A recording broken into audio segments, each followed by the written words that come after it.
To our channel kitchen இந்த dark. என்னடா இவ இத்தனை நாள் காணாம போயிட்டா, இப்பதான் திடீர் திரும்ப வந்திருக்கான்னு பாக்குறீங்களா?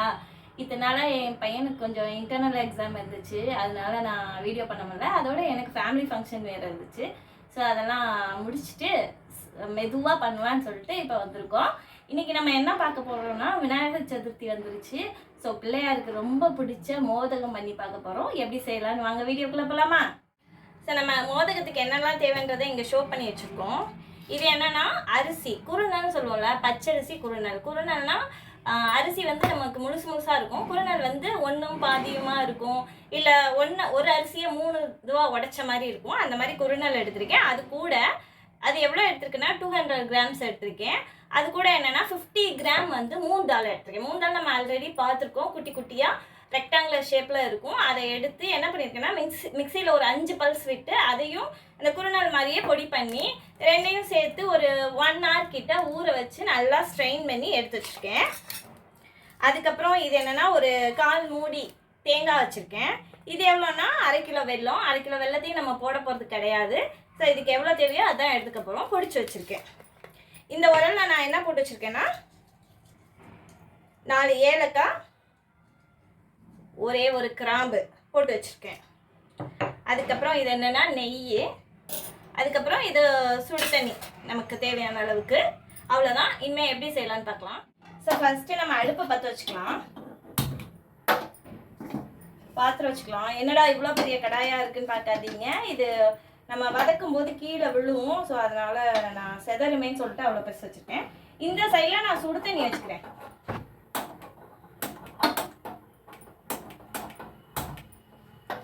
இது எவ்வளோன்னா 1 லிட்டர் தண்ணி வச்சுருக்கேன். நம்ம பத்தாமல் போயிடலாம், அதுக்காண்டி நான் எக்ஸஸாகவே வச்சுருக்கேன். நம்ம தேவையான அளவு தான் எடுத்துக்க போகிறோம். எவ்வளோ அளவுன்னு சொல்கிறேன். ஸோ இப்போ பாத்திரம் ஹீட் ஆயிடுச்சு. நல்லா ஸ்ட்ரைன் பண்ணி வச்சுக்கணும். இந்த தொடும்போது நமக்கு இவ்வளோ இதுவாக இருக்கணும், கையில் ஒட்டணும், ஒட்டியும் ஒட்டாமையும் இருக்கணும். ஸோ இதை எப்படி பண்ணுவாங்க அப்படின்னா, நல்லா அரிசியை எடுத்து ஊற வச்சு நல்லா பதப்படுத்துவாங்க. பத்துக்கலாம் நம்ம ஊற வச்சு காய வைப்போம்ல, அது மாதிரி அதிரசத்துக்கலாம் நல்லா பார்த்தோம் ஊற வச்சுட்டு நல்லா ட்ரை கிளாத்தை விரித்து எல்லாம் ஃபேனில் வச்சு நல்லா ஆற வைப்பாங்க. ஆற வச்சு அரை ஈரப்பதத்தில் எடுத்து நல்லா மிக்சியில் போட்டு பொடிப்பாங்க. அந்த ப்ராசஸ்லாம் பெருசாக இருக்குதுன்னு சொல்லிட்டு நான் குயிக்காக என்ன செய்யலான்னு பார்த்துட்டு குறுநல் ஆல்ரெடி பொடிச்சே இருக்குது. ஸோ நமக்கு பாசி பருப்பை மட்டும் பொடிச்சா போதும் அப்படின்ட்டு ரெண்டையும் பொடிச்சு நல்லா ஊற வச்சுட்டேன் நான். ஸோ இதை நல்லா வதக்கணும். கொஞ்சம் நேரம் பொறுமையாக வச்சு நல்லா வதக்கணும். அந்த தண்ணி ஃபுல்லாக ட்ரைன் ஆகி உதிராக வரணும். நம்ம வதக்கலாம். நல்லா உதிராக வந்துருச்சு. ஸ்ட்ரைன் பண்ணியும் தண்ணி இருக்குன்னு நினச்சிங்கன்னா கொஞ்சம் நல்லா ட்ரை கிளாத்தில் நல்லா ஒயிட்டில் கிளாத்தில் ஃபேனுக்கு நேராக கொஞ்சம் நேரம் ஆற போட்டுட்டு நீங்கள் தொட்டு பார்த்தீங்கன்னா கையில் ஒட்டணும், லைட்டாக ஈரப்பதம் இருக்கணும். ஸோ அந்த ஸ்டேஜில் வந்துட்டு இப்படி வறுத்துக்கோங்க. நம்ம உடனே செய்கிறதா இருந்தால் லைட்டாக கொஞ்சம் ஈரப்பதம் இருந்தாலும் ஓகே தான். நம்ம இன்னைக்கு செஞ்சு வச்சுட்டு நாளைக்கு செய்ய வேண்டியதாக இருக்குது அப்படின்னா நல்லா ட்ரையாக வறுத்துக்கணும். இங்கே தண்ணியும் பாயில் ஆயிடுச்சு. தண்ணி கொஞ்சமாக நம்ம ஊற்றிக்கலாம்.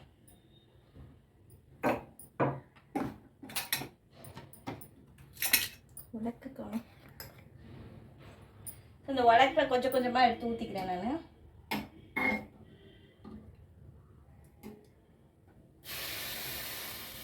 One,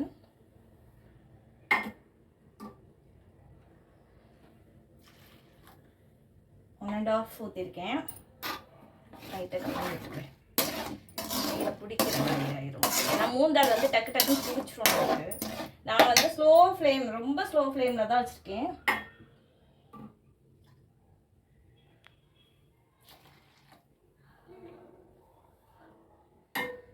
2 கப்பு ஊற்றிருக்கேன்.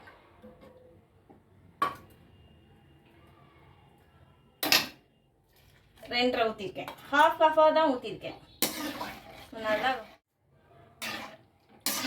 2.5 கப்பு தண்ணி ஊற்றிருக்கேன். இப்போ ஃபுல் ஃப்ளேம் வச்சுக்கிறேன். ஸோ உங்களுக்கு காட்டணுங்கிறதுக்காண்டி நான் ஹாஃபாக எடுத்து ஊற்றினேன், இல்லாட்டி அப்படியே ஊற்றிருக்கலாம் ஓரளவுக்கு. உங்களுக்கு அளவு தெரியாமல் போயிடும்ல. ஒரு கப்பில் 1.5 கப்புனா அரிசியும் இந்த பருப்பும் அப்படின்னா இது 1.25 கப் போட்டிருக்கோம். அதுக்கு நம்ம 2.5 கப்பு ஊற்றிருக்கோம். ஸோ பத்தாட்டினா ஊற்றிக்கலாம், பாயில் பண்ணி வச்சுக்கலாம் பக்கத்தில். இது கொஞ்சம் நேரம் ஆகட்டும், கொதி வரட்டும். கொதி வந்து ஓரளவு வெந்து வரும்போது இந்த வெல்லம் அதெல்லாம் சேர்த்துக்கலாம். அரிசியை பொடிக்க தெரியாது, அதெல்லாம் பண்ண தெரியாது அப்படின்றவங்க வந்து குறுநல்லையே டைரெக்டாக பண்ணிக்கலாம். ஏன்னா நம்ம பொடிக்கும் போது ஒரு சில சமயம் பவுடராக கூட மாறிடும். ஏன்னா ஊற வச்சு பொடிக்கிறோம்ல, அது கரெக்டாக பதமாக பொடிக்க வராட்டி நமக்கு எப்படி குறுநல் கிடைக்குது, நல்லா பொடி குறுநலும் கிடைக்குது, கேட்டு வாங்கிக்கலாம். கொதிக்கட்டு கொஞ்சம் நேரம் என்ன பண்ணலாம் பார்க்கலாம். நல்லா கொதிச்சு ஓரளவுக்கு பொதுன்னு வந்துச்சு. இன்னும் கொஞ்சம் தண்ணி ட்ரைன் ஆகும், அதுக்கப்புறம் வெல்லம் போட்டுக்கலாம். இப்போ நான் ஃபுல் ஃப்ளேம் வச்சுட்டேன். இவ்வளோ நேரம் நான் வந்து மீடியம் ஃப்ளேமில் வச்சுருந்தேன். ஸோ ஓரளவு வெந்துருச்சு. இது ரொம்ப கோல்ட் ஆயிடுச்சுன்னா நல்லா இருக்காது. இது கொஞ்சம் அது உதிராக இருக்கணும், தான் நல்லாயிருக்கும்.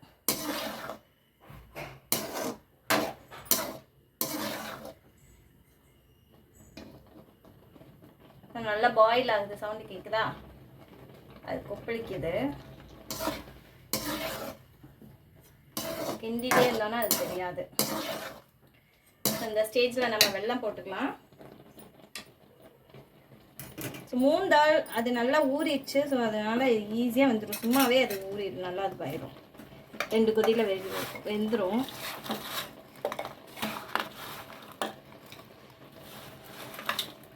நீங்கள் எந்த டம்ளரில் அளக்குறீங்களோ அதே டம்ளரில் வெல்லம் போடுங்க.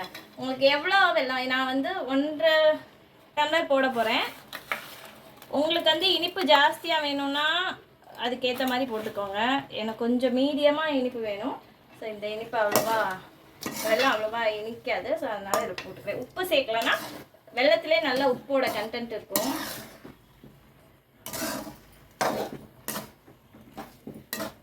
ஸோ 1.5 டம்ளர் வெல்லம் சேர்த்துருக்கேன் நான். குழந்தைங்களாம் சாப்பிட்றாங்கல்ல.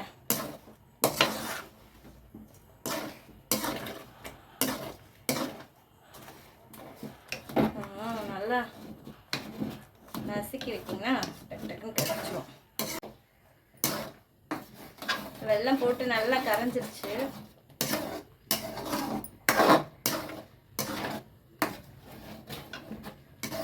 நம்ம ஏலக்காய் ஏன் கிராம்பு போட்டுக்கோம் அப்படின்னா அது ஒரு ப்ரிசர்வேட்டிவ், கெட்டு போகாமல் பாதுகாத்துக்குன்னு சொல்லுவாங்க. லட்டுலெல்லாம் போட்டுருப்பாங்க. அது கூட கொஞ்சம் பச்சை கற்பூரமும் நம்ம சேர்த்துக்கலாம், ஒன்றும் பிரச்சனை கிடையாது.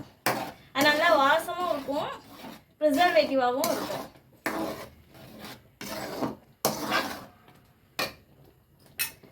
இந்த ஸ்டேஜில் நான் வந்துட்டு தேங்காயும் சேர்த்துக்கிறேன். இது ஒரு 1/4 மூடி தேங்காய்.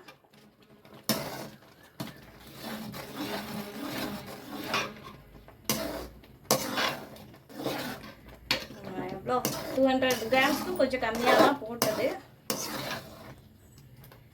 ஆனால் நல்லா புதுன்னு வந்துருச்சு பாருங்க. ஆல்மோஸ்ட் பொங்கல் மாதிரி தான். இது நல்லா கெட்டியானதுக்கப்புறம் நல்லா ஆற வச்சு அப்படியே உருண்டையாக பிடிச்சி ஸ்டீம் பண்ணால் ஓகே, மோதகம் ரெடி ஆகிடும்.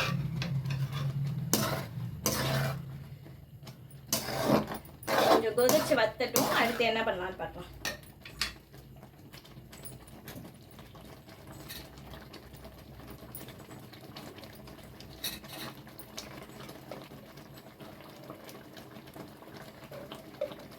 ஒன் ஸ்பூன் கிட்ட கீ விட்டுக்கிறேன்.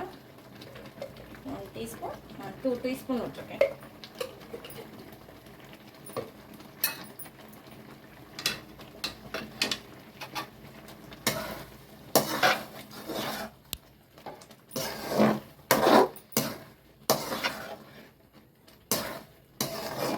தேங்காவை நெய்யில் வதக்கி போடுறதா இருந்தாலும் போட்டுக்கலாம், அது உங்களோட சாய்ஸு. நான் வந்து அப்படியே போட்டுக்கிறேன். ஃப்ளேவர் கொஞ்சம் என்ன வேணும். இது ஸ்டீம் வேறு பண்ண போகிறோம், அதனால் நான் அப்படியே போட்டேன்.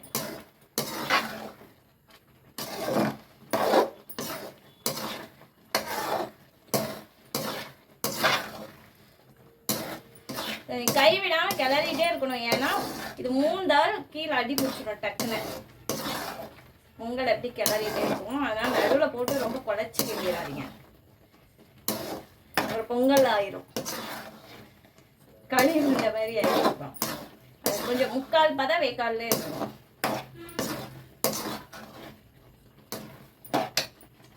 இப்போ நான் ஏலக்காய் சேர்த்துக்கிறேன்.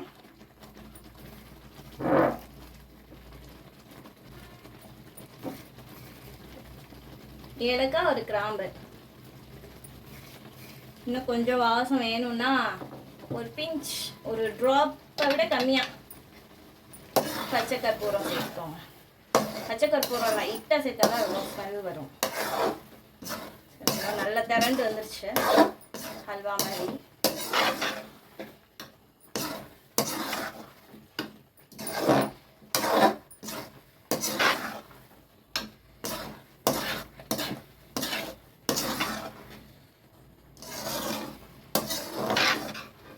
இதை ஆஃப் பண்ணிவிட்டு ரெஸ்ட் கொடுத்துடலாம். அப்புறம் உருண்டை ஊற்றி என்ன பண்ணலாம் பார்க்கலாம். ஆஃப் பண்ணிட்டேன். ஸோ நல்லா ஆறி எவ்வளோ கெட்டியாக இருக்குது பாருங்கள். நம்ம அடுப்பில் வைக்கும் போது தான் நல்லா தண்ணியாக இருந்துச்சு, ஏன்னா வெள்ளம் ஹீட் பட நல்லா அது இலக்கம் கொடுக்கும். ஆறினோன்னு நல்லா கெட்டிப்பட்டுரும். இப்போ கையில் நல்லா கீ தடவிக்கிட்டு நம்ம இட்லி சட்டியில் உருட்டி வைக்க போகிறோம். ஆல்ரெடி நான் வந்து இட்லி பானையில் தண்ணி வச்சு ஸ்டீமாக வச்சுருக்கேன். ஸோ அதில் நம்ம உருட்டி வைக்கிறதுக்குள்ளேயே அந்த தண்ணியும் பாயில் ஆயிரும்.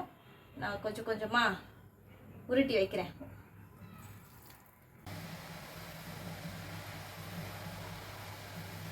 4-5 உருண்டை உருட்ட ஆரம்பிச்சிட்டேன். குழிக்கு ஒன்றா வச்சாச்சு. இப்போ இடைவே ஹாய், இவன் என் தங்கச்சி சூர்யா வேலை பார்க்கறதுக்கு ஆள் இல்லையேன்னு நினச்சேன், வந்துட்டா. சரி, நீயும் சேர்ந்து வேலை வச்சிருக்கேன்னு தெரிஞ்சுதாங்க. இங்க அது வந்து கொஞ்சம் அரிசியாவே இருக்கணும். நீங்க தொட்டு பார்க்கும்போது அரிசி மாதிரியே இருக்கணும். வெந்திருக்க ரொம்ப வெந்து சாதம் மாதிரி தெரியக்கூடாது. வந்ததான் வந்த உருண்டை உருட்டினீங்கன்னா கொஞ்சம் எனக்கும் ஹெல்ப்பா இருக்கும்ல. ஒரு தட்டை எடுத்து உருட்டு.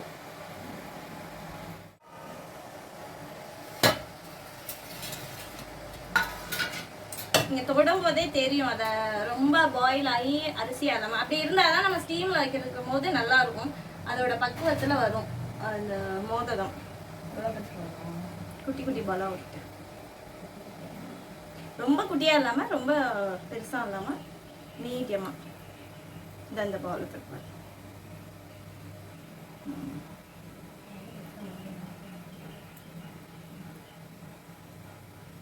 ஓகே, போதும். இன்னும் ஒரே ஒரு பால் மட்டும் வச்சுட்டு மூடிடலாம்.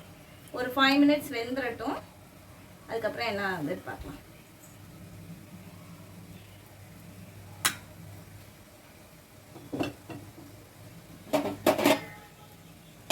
இடைஞ்சல் இல்லாமல் பார்த்துக்கோங்க. எப்போவுமே கையை எப்பவும் நான் சொல்கிற மாதிரி க்ளீனாகவே வச்சுக்கோங்க. அது ஒரு 5 minutes வேகட்டும்.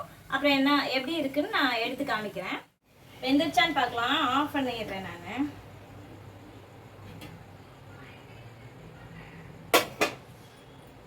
தண்ணி தொட்டுக்கிறேன். வெந்துருச்சு. நல்லா ஹீட் பட்டோன்னா அந்த வெள்ளம்லாம் அப்படியே இலக ஆரம்பிச்சிருச்சு. நான் எடுக்கிறேன்.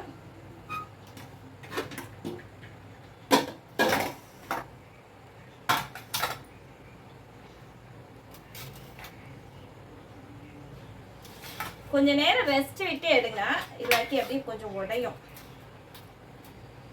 இடைஞ்சல் வச்சிருக்கேன். 1 minute.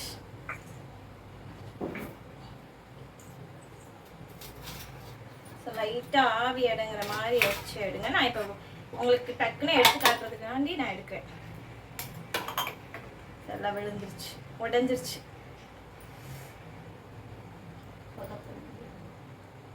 Okay okay okay.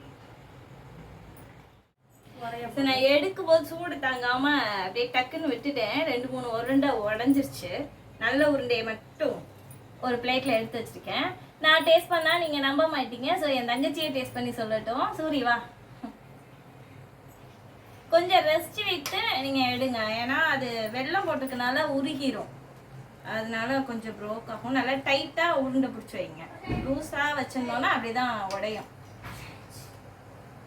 எப்படி இருக்கு? நிஜமாவே நல்லா இருக்கு. ஸ்வீட் அளவாக இருக்கும், எல்லாமே நல்லா இருக்கு, நல்லா வெந்திருக்கு, சூப்பராக இருக்கு. கேமராமேன் வேற மாதிரி சொல்ல சொன்னாரு, சாரி கேமராமேன்.